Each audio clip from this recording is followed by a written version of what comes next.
عرب نے آدمی کا بول بالا کر دیا، خاک کے ذروں کو ہمدوش ثریا کر دیا، خود نہ تھے جو راہ پر اوروں کے ہادی بن گئے، کیا نظر تھی کہ جس نے مردوں کو مسیحا کر دیا۔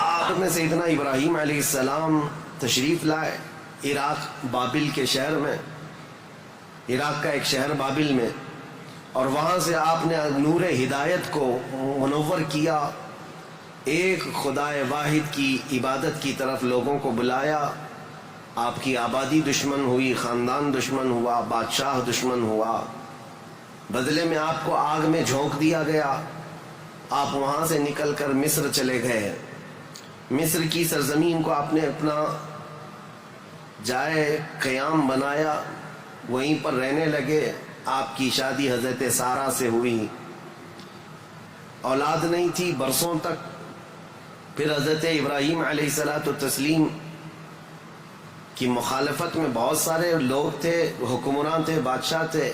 ایک وقت ایسا آیا کہ مصر کا ایک بادشاہ جو آپ کی مخالفت میں بہت زیادہ آگے تھا، لیکن اللہ تعالیٰ نے اس کے سینے کو نور ہدایت سے روشن کیا، پھر وہ آپ کی عزت و تکریم کیا۔ پھر اس بادشاہ نے اپنی بیٹی ہاجرہ کو ابراہیم علیہ السلام کے ساتھ بیاہ کر دیا۔ شروع سے میں تاریخ میں چل رہا ہوں، سب کو ذہن حاضر رکھنا ضروری ہے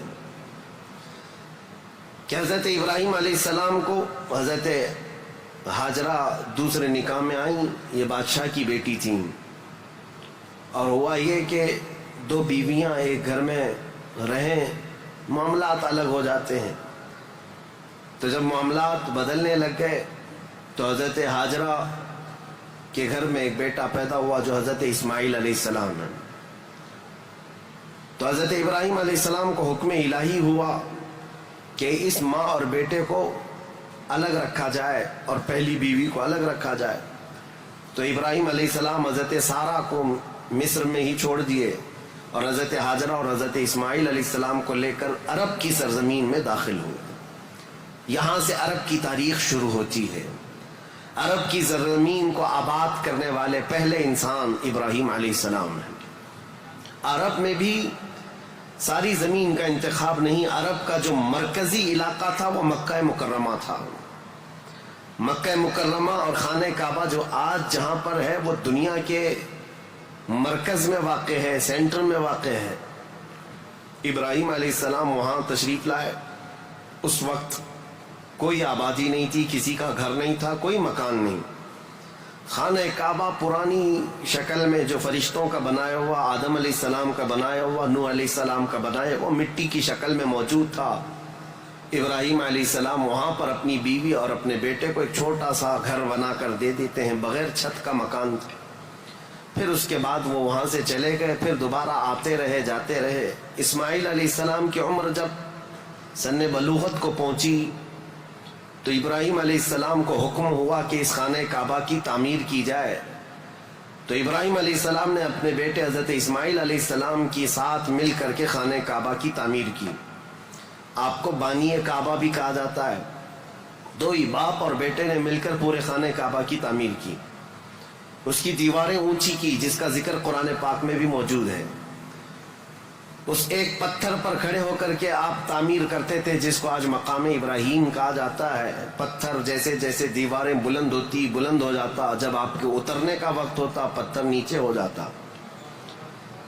جب تعمیر مکمل ہو گئی خانہ کعبہ کی تو پھر ابراہیم علیہ السلام نے دعا کی کہ اللہ اس آبادی کو ہری بھری کر دے، شاد و آباد کر دے، اور یہاں رہنے والوں کو ہر قسم کے پھل اور میوہ جات سے تو ان کو رزق عطا فرما۔ آپ کی دعا قبول ہوئی۔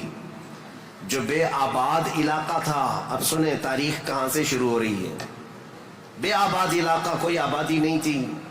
ایک قبیلہ آیا جو تجارت کے لیے کہیں کا سفر کر رہا تھا، چونکہ وہاں پر زمزم کا کنواں بھی تھا۔ تاریخ میں آپ کو پتہ ہے حضرت اسماعیل علیہ السلام کی ایڑیوں سے زمزم کا کنواں نکلا، اور وہ پانی کا سوتا چشمہ ایسا تھا کہ کنٹینیو جاری، بلکہ آج تک جاری ہے۔ تو ایک قبیلہ وہاں سے سفر کر رہا تھا جس کو قبیلہ بنو جرہم کہا جاتا ہے۔ وہ وہاں کی خوبصورتی کو دیکھ کر اور وہاں کے پانی کی فراوانی کو دیکھ کر وہیں پڑاؤ ڈال لیے اور وہیں رہ گئے، بس گئے۔ یہ پہلا قبیلہ ہے جو مکہ میں آباد ہوا، قبیلہ بنو جرہم۔ پھر حضرت اسماعیل علیہ السلام نے اسی قبیلے کی ایک لڑکی سے شادی بھی فرمائی، اور حضرت اسماعیل علیہ السلام کے گھر میں 12 بیٹے پیدا ہوئے۔ آپ کی اولاد اب بڑھتی گئی۔ عرب سرزمین میں سب سے پہلی یہ نسل ہے، عرب کو آباد کرنے والی پہلی نسل اسماعیل علیہ السلام کی ہے۔ قبیلہ بنو جرہم کے ساتھ آپ آباد ہوئے مکہ مکرمہ میں۔ اب ان کی نسل اتنی بڑھتی گئی کہ اسماعیل علیہ السلام کے بیٹے تھے نابت، ان کے ہاتھ میں خانہ کعبہ کی تولیت آئی، خانہ کعبہ کی حفاظت اور اس کی ذمہ داریوں کا یہ سارا انتظام آپ کا تھا۔ چند دنوں کے بعد پھر ایسا ہوا کہ قبیلہ بنو جرہم کے لوگوں نے، جو حضرت اسماعیل علیہ السلام کے سسرال تھے، خانہ کعبہ کی تولیت پر انہوں نے قبضہ کر لیا۔ اسماعیل علیہ السلام کی اولاد نے کوئی بھی ان کے ساتھ جھگڑا نہیں کیا، کسی بھی طرح کا برا برتاؤ نہیں کیا، کیونکہ ننیحال کے تھے۔ تو کئی سالوں تک قبیلہ بنو جرہم کا خانہ کعبہ پر قبضہ باقی رہا، لیکن انہوں نے بدعنوانیاں شروع کر دیں۔ خانہ کعبہ کے پاس لوگ جو دور دور سے آتے تھے دنیا میں، حاجی، اس وقت بھی ہر سال حج ہوا کرتا تھا، ان کے ساتھ برا سلوک کرنا، ان سے چڑھاوے لینا، ان سے زیادہ مانگ کرنا، یہ سب چیزیں ہونے لگی۔ تو پھر حضرت اسماعیل علیہ السلام کی اولاد نے دوبارہ خانہ کعبہ کی تولیت اپنے ذمے لے لی۔ تولیت کہتے ہیں ذمہ داری، جس سے متولی کہا جاتا ہے، جیسے مسجد کا متولی ہوتا ہے، تولیت اسی کو کہتے ہیں، خانہ کعبہ کی خدمت کی ذمہ داریاں۔ اب یہ زمانہ چلتا رہا۔ میں آپ کو پہلے یہ خاندانی معاملات بتا رہا ہوں، اس کے بعد پھر یہاں کے سیاسی حالات بھی بتاؤں اور پھر مذہبی حالات بھی آپ کو بتاؤں، تاکہ اسلام کی تاریخ کو سمجھنے کے لیے اس کا بیک گراؤنڈ بھی سمجھنا بہت ضروری ہے، پس منظر کیا تھا یہ معلوم ہونا ضروری ہے۔ اب اسماعیل علیہ السلام کی اولاد میں عدنان ایک شخص پیدا ہوئے جو آل اسماعیل میں بہت ہی معزز انسان تھے۔ اکثر صحابہ کرام کا اور خود رسول اللہ صلی اللہ علیہ وسلم کا نسب حضرت عدنان تک پہنچتا ہے۔ وہ ہمارے آقا صلی اللہ تعالیٰ علیہ وسلم کے جد امجد بھی ہیں۔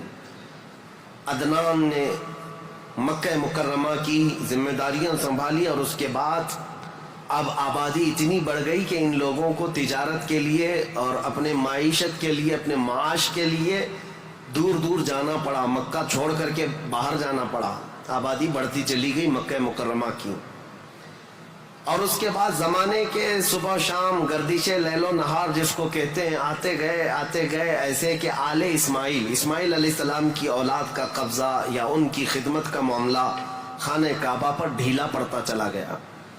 پھر کوئی دوسرا قبیلہ آیا، بنو خزاعہ، انہوں نے خانہ کعبہ کی تولیت اپنے حصے میں لے لی۔ اب جو اصل تاریخ شروع ہوتی ہے وہ میں بتانا آ رہا ہوں۔ تو برسوں برس اسی طرح سے گزرتے گئے، اور پھر ایک شخص پیدا ہوئے جن کا نام فہر تھا۔ یہ اسماعیل علیہ السلام کے اولاد میں فہر نام ہے۔ فہر کا ایک لقب تھا قریش، اور یہیں سے قریش خاندان کی ابتدا ہوتی ہے۔ قریش ان کا لقب تھا اور اصل نام تھا فہر بن غالب۔ تو حضرت فہر جو رسول اللہ صلی اللہ علیہ وسلم کے پردادا ہوتے ہیں، یہ پیدا ہوئے اور ان کی اولاد ہوئی، اور اس کے بعد اب قریش خاندان کی ابتدا ہوئی۔ لیکن جگہ جگہ یہ لوگ منتشر ہو گئے، کچھ مکہ میں رہے، کچھ باہر رہے، لیکن خانہ کعبہ کی تولیت کی اور وہاں کا سارا قبضہ جو ہے بنو خزاعہ قبیلے کے ہاتھ میں تھا۔ پھر زمانہ بدلتا ہوا یہاں تک پہنچا کہ اسماعیل علیہ السلام کی اولاد میں یعنی قریش خاندان میں ایک شخص پیدا ہوئے جن کا نام قصی تھا۔ یہ تاریخ کے بہت اہم آدمی ہیں، بہت اہم ترین شخصیت ہے قصی۔ ساری سیاست عرب کی وہیں جا کر ختم ہوتی ہے۔ قصی ایک کلاب کے بیٹے تھے، لیکن ایسا ہوا کہ باپ کا انتقال جلدی ہو گیا۔ قصی جو ہے بنو عزرا قبیلے میں ہی پرورش پائے، اپنے ننیال میں جوان ہوئے تو آپ کو بتایا گیا کہ تمہارا خاندان تو اسماعیل علیہ السلام کا خاندان ہے اور خانہ کعبہ کے وہ ذمہ دار رہے ہیں، متولی رہے ہیں۔ تو وہ اپنے ننیال کو چھوڑ کر کے جب مکہ آئے تو قصی یہ جوان تھے، بھرے جوان تھے۔ آتے ساتھ ان کے اندر وہ ہنر تھا، پیشانی میں وہ چمک تھی کہ جو دیکھتا دیکھتا رہ جاتا۔ ظاہر سی بات ہے وہ چمک کسی اور کی نہیں تھی، وہ نور مصطفیٰ کی تھی۔ قصی نے آتے ساتھ ہی لوگوں کو اپنی طرف مائل کر لیا، لوگ جوق در جوق قصی کے گرویدہ ہو گئے۔ پھر قصی نے سارے قریش کو جو ادھر ادھر منتشر تھے سب کو مکہ میں جمع کر دیا اور بنو خزاعہ قبیلے کے ہاتھ میں جو خانہ کعبہ کی تولیت تھی اس کو حاصل کر لیا۔ اب دوبارہ حاصل کرنے کے بعد اب تک مکہ مکرمہ میں یا خانہ کعبہ کی خدمت اور حرم میں جو معاملات چلتے تھے وہ یوں ہی چلتے تھے، جو ذمہ دار ہے اس نے جو دیکھ لیا وہ کر لیا۔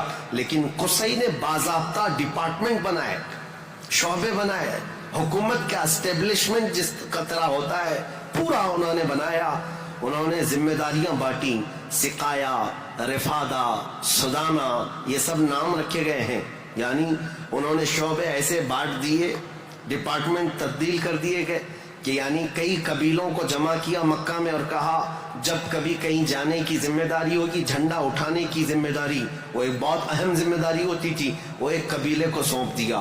اور ہر سال جو حاجی آتے ہیں مینا میں ان کو پانی پلانا اور کھانا کھلانا، اس کو سقایا کہا جاتا تھا، وہ ایک قبیلے کی ذمہ داری دے دی گئی، سقایا، یہ ڈپارٹمنٹ پوری منسٹری ہو گئی۔ اور اس کے بعد رفادہ، یہ ایک ذمہ داری ہے، جو حاجی آیا کرتے ان کو پیسوں کی ضرورت ہوتی، کہیں دور دراز سے سفر سے آئے ہوتے ان کی مالی مدد کی ضرورت ہوتی، وہ ایک خاندان کے ہاتھ میں دے دیا گیا۔ یہ رفادہ ایک منسٹری کا نام ہے، وہ اس منسٹری کے ذمہ دار ایک قبیلے کو بنایا۔ پھر اس کے بعد سدانہ، خانہ کعبہ کی حفاظت، اس کے غلاف کو تبدیل کرنا، اس کی چابی کی ذمہ داری، اس کو کھولنا بند کرنا، اس کی صفائی کرنا، وہ بھی ایک قبیلے کے ذمے میں دے دیا۔ وہ باضابطہ ایک منسٹری بنائی گئی، ایک وزارت تھی، اور اس کے علاوہ تقریباً انہوں نے 26 منسٹریاں بنائی تھیں، شعبے بنائے تھے۔ کون؟ حضرت قصی۔ یہ دنیا میں سب سے پہلے اس طرح شعبے جات کو تقسیم کر کے، جیسے ایک جمہوری نظام ہوتا ہے، ایک ڈیموکریسی نظام ہوتا ہے، اس طرح سے آپ نے بنایا۔ اور حضرت قصی کی یہ مہارت تھی کہ پورے عرب میں آپ کا، بلکہ ہر جگہ آپ کا چرچا ہونے لگا۔ اور حضرت قصی نے اس چیز کو اتنے اونچے لیول تک لے جا کر وہاں مکہ مکرمہ کو پوری دنیا میں متعارف کیا کہ لوگ یہاں کی خدمتیں دیکھنے کے لیے آیا کرتے تھے، ہر قبیلے کو الگ ذمہ داریاں تھیں۔ یہ تاریخ ہے۔ اس کے بعد قصی جلدی ہی انتقال کر گئے، حالانکہ ان کو زیادہ وقت نہیں ملا، ان کا زیادہ وقت نہیں تھا۔ ان کی شادی ہوئی، شادی ہونے کے بعد ان کے گھر جو بیٹے پیدا ہوئے ہیں وہ 2 بیٹے تھے، ایک عبد الدار اور ایک عبد مناف۔ قصی نے اپنی ساری ذمہ داریاں، اپنی جانشینی عبد مناف کو دے دیا۔ عبد مناف یہ بہت ہی پاکیزہ اخلاق کے انسان تھے اور لوگوں میں بہت ہی معزز تھے، مکرم تھے۔ عبد مناف کے ذمے میں جو کام آئے تھے وہ جس طرح ان کے باپ قصی نے بانٹے تھے۔ اس کے بعد عبد مناف کے بیٹے پیدا ہوئے جو عرب قبیلوں میں نہیں، قریش خاندان میں سب سے افضل انسان سمجھے جاتے تھے، وہ حضرت ہاشم ہیں۔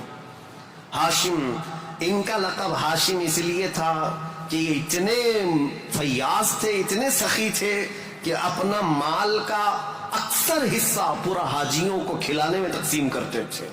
ایک بار عرب میں قحط پڑ گیا تھا، لوگ بھوکے تھے اور لوگوں کے پاس مال و دولت کی کمی بہت زیادہ آ گئی، تو حضرت ہاشم نے سال بھر روٹیوں کے ٹکڑے کر کے ان کو شوربے میں ڈبو کر لوگوں کو پیٹ بھر کر کھلاتے تھے، اس لیے آپ کا لقب ہاشم ہوا۔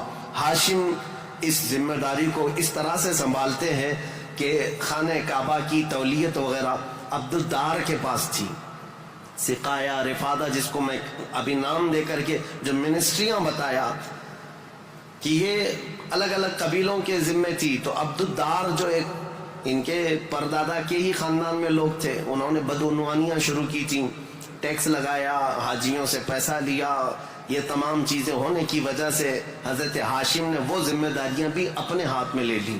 اب قریش خاندان میں حضرت ہاشم کے پاس جو ذمہ داریاں تھیں وہ یہ تھیں کہ آپ رفادہ یعنی حاجیوں کو مالی مدد دینے کے بھی آپ ہی ذمہ دار تھے، سقایا مینا میں حاجیوں کو پانی پلانے کے ذمہ دار بھی آپ ہی تھے، اور سدانہ خانہ کعبہ کی چابی اور کلید بردار جو کہتے ہیں وہ بھی ذمہ داریاں آپ نے لے لی تھی۔ اتنا ہی نہیں، ندوہ ایک وہاں کی ایسی بیٹھک کا نام ہے جو عدالت بھی ہے، پارلیمنٹ بھی ہے، مشورے کی جگہ ہے، جہاں سب کے فیصلے کیے جاتے تھے، وہ بھی حضرت ہاشم کے ذمے میں تھی۔ حضرت ہاشم ان کا بھی معاملہ ایسا ہوا کہ انہوں نے شادی فرمائی اور ان کے ہاں ایک ہی بیٹا پیدا ہوا جن کا نام شیبہ تھا۔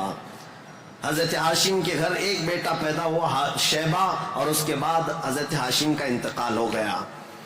شیبہ بچپن میں ہی اپنے باپ سے محروم ہوئے، اور ان کے چچا تھے مطلب جن کا نام تھا، ہاشم کے بھائی، سگے بھائی تھے۔ مطلب نے یہ شیبہ کو گود لے لیا اور پرورش کی، اور اتنی اچھی پرورش کی کہ لوگ جو ہے شیبہ کو ان کے اصلی نام کی بجائے مطلب کا غلام یا مطلب کا بیٹا کہتے ہوئے عبد المطلب ہی کہنے لگ گئے۔ یہ عبد المطلب میرے آقا صلی اللہ تعالیٰ علیہ وسلم کے سگے دادا ہیں، عبد المطلب، ان کا اصل نام شیبہ ہے۔ اب یہ خانہ کعبہ کی تولیت کی ذمہ داری سب سے لمبے عرصے تک سنبھالنے والے یہی ہیں، کافی لمبا ٹائم ان کو ملا۔ عبد المطلب کے زمانے میں ہی وہ اصحاب فیل کا واقعہ پیش آیا جو ابرہہ بادشاہ خانہ کعبہ کو ڈھانے آیا تھا، یہ حضرت عبد المطلب کے زمانے میں پیش آیا۔ حضرت عبد المطلب کے بھی تقریباً کافی اولاد ہوئیں، بیٹے ہوئے، 12 کے قریب ان کی بھی اولاد ہوئیں۔ آپ نے ایک منت مانی تھی کہ اگر میں اپنے سارے بچوں کو جوانی کے حالت میں دیکھ لوں تو ان میں سے ایک بیٹا اللہ کی راہ میں قربان کر دوں گا۔ جب سارے بچے آپ کے جوان ہو گئے تو حضرت عبد المطلب خانہ کعبہ کے پاس گئے، اور اس کے بعد آپ نے قرآن اندازی کی اپنے بیٹوں کے نام نکال کر کے کہ کس بیٹے کا نام نکلے گا جس کو قربان کیا جائے۔ تو آپ نے جب قرآن اندازی کی تو آپ کے چھوٹے بیٹے حضرت عبداللہ کا نام نکلا، قربانی کے لیے حضرت عبداللہ کا نام نکلا۔ حضرت عبد المطلب کے وہ سب سے زیادہ محبوب تھے، نور نظر تھے۔ آپ نے سارے لوگوں سے مخاطب ہو کر کے کہا کہ اس مسئلے کو کیسے حل کریں، تو سارے لوگوں نے کہا کہ اللہ رب العزت کے معاملات اللہ کے حوالے اس کو چھوڑ دو۔ پھر آپ نے خواب میں دیکھا کہ اس کا معاملہ ایسا ہے کہ اپنے اس نور نظر محبوب بیٹے کی قربانی کی بجائے ان کی جگہ 100 اونٹ قربان کر دیے جائے، تو 100 اونٹ قربان ہوں گے لیکن آپ کے بیٹے کی قربانی بھی مان لی جائے گی کہ آپ نے بیٹے کو بھی قربان کیا۔ آپ نے حضرت عبداللہ کی جگہ پر 100 اونٹ قربان کیے۔ اسی لیے تو میرے آقا صلی اللہ علیہ وسلم نے ایک حدیث میں فرمایا ہے، انا ابن الذبیحین، اے لوگوں میں 2 ذبیحوں کا بیٹا ہوں۔ ایک ذبیح اسماعیل علیہ السلام ہے، دوسرے ذبیح میرے باپ عبداللہ ہیں۔ یہ رسول اللہ صلی اللہ علیہ وسلم نے فرمایا کہ اب یہ حضرت شیبہ عبد المطلب، حضرت عبد المطلب جو خانہ کعبہ کی تولیت کو سنبھالتے رہے، یہ تاریخ یہاں تک آئی۔ آل اسماعیل ہیں، یہ اسماعیل علیہ السلام کی اولاد۔ تاریخ کو میں نے شروع کیا تھا حضرت ابراہیم علیہ السلام سے، پھر اب حضرت عبد المطلب رضی اللہ تعالیٰ عنہ خانہ کعبہ کی تولیت سنبھالتے رہے، اور اس کے بعد اپنے سارے بیٹوں کی شادیاں کی۔ ان میں اپنے چھوٹے بیٹے حضرت عبداللہ کی شادی آپ نے کہ ایک قبیلہ جو مدینہ طیبہ میں آباد تھا، وہب بن عبد مناف کا، ان کی بیٹی حضرت آمنہ سے کی، جو سب سے معزز قبیلے کی خاتون تھیں، پاکیزہ تھیں، طیبہ تھیں، طاہرہ تھیں۔ رسول پاک صلی اللہ تعالیٰ علیہ وسلم کی والد ماجد عبداللہ نے حضرت آمنہ سے شادی کی۔ یہ شادی بھی بڑی مشہور شادی ہوئی کیونکہ حضرت عبداللہ کو کئی عورتیں دیکھتی تھیں اور شادی کی خواہش رکھتی تھیں۔ مکہ میں کئی لوگوں نے پیغامات دیے تھے، اور اس کے بعد جب حضرت آمنہ سے انہوں نے شادی کی تو ایک خاتون ہے جو حضرت عبداللہ کی شادی کے لیے بہت کوشش میں لگی تھی، انہوں نے حضرت عبداللہ کو دیکھا اور اس کے بعد کہا شادی کے بعد تمہاری پیشانی پر کوئی چیز چمکتی تھی وہ اب نظر نہیں آتی ہے، پہلے میں دیکھا کرتی تھی، جس پر میں گرویدہ تھی میرے عزیزوں وہ چمک اور وہ نور کوئی اور نہیں میرے مصطفیٰ کا نور نبوت تھا جو آدم علیہ السلام سے چلتا ہوا آیا ہے اور ان کے باپ حضرت عبداللہ تک آیا۔ پھر حضرت عبداللہ حضرت آمنہ سے نکاح کر کے رہ رہے تھے اور تجارت کی غرض سے آپ حضرت عبداللہ ملک شام کی طرف جا رہے تھے، درمیان میں جو یثرب علاقہ تھا آج کا وہ مدینہ المنورہ ہے، وہاں حضرت عبداللہ کو کچھ بیماریاں ایسی لگ گئیں، کیونکہ یثرب جو علاقہ ہے اس کو پہلے بیماریوں کا گڑھ کہا جاتا تھا، وہاں جو جاتا بیمار ہو جاتا تھا۔ اس وقت انہوں نے وہاں کا سفر کیا تھا اور بیماریاں لگ گئی اور آنے سے پہلے آپ کا انتقال ہو گیا، عبداللہ کا انتقال ہو گیا حضرت عبداللہ کا۔ اور پھر چند ماہ گزرے تھے، 6 مہینے کے بعد پورے عالم میں جو ایک عجیب کیفیت تاری تھی، عرب کی یہ تاریخ میں آپ کو بتا رہا ہوں کہ یہاں پر اب حالات کیا تھے۔ حضرت آمنہ کے گھر رسول پاک صلی اللہ تعالیٰ علیہ وسلم حمل سے ہیں، پھر مولا نے مکہ مکرمہ کی سرزمین کو منتخب کیا اور پھر اللہ نے اس سرزمین کو منتخب کرتے ہوئے عظیم خاندان قریش کو منتخب کیا۔ قریش کے خاندان میں سے اللہ نے بنو ہاشم کو منتخب کیا، بنو ہاشم سے عبد المطلب اور عبداللہ کے گھر کو منتخب کیا، عبداللہ کے گھر سے بی بی آمنہ کے بطن کو منتخب کیا، اور پھر رب ذوالجلال نے تاریخ کی ان کالے اندھیروں کو ہمیشہ کو ختم کرنے کے لیے بی بی آمنہ کے بطن سے 12 ربیع الاول کو نور نبوت کو ظہور فرمایا۔